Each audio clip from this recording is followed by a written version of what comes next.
السلام علیکم ورحمۃ اللہ وبرکاتہ۔ محترم ناظرین، آج 5 جون 2022 بروز اتوار کی بڑی اہم خبر آپ سے شیئر کر رہے ہیں۔ توہین رسالت کے مرتکبین کے خلاف تادیبی کارروائی ضروری عمل، تاہم بلا تاخیر قانونی کارروائی کی جائے۔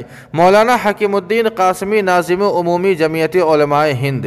جی ہاں ناظرین کرام، آپ کو بتلا دیں کہ جمعیت علماء ہند کے جنرل سیکریٹری مولانا حکیم الدین قاسمی نے اہانت رسول صلی اللہ علیہ وسلم کی ذمہ دار نپور شرما وغیرہ کے خلاف بھارتیہ جنتا پارٹی کی تادیبی کارروائی کو ملک کے لیے ضروری اور بروقت عمل بتایا ہے۔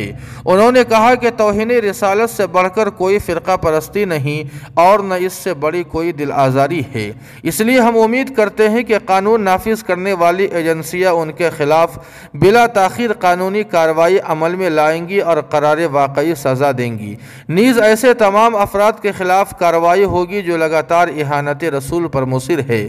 جمعیت علماء ہند نے حال میں منعقد ہونے والے اجلاس منتظمہ میں اس سلسلے میں ایک تجویز منظور کی تھی، جس میں مطالبہ کیا گیا تھا کہ تمام پیشوایان مذہب کی حرمت و عظمت کی حفاظت کے لیے ایسا قانون جلد وضع کیا جائے جس سے اس قسم کی فتنہ انگیزیوں کا سدباب ہو سکے۔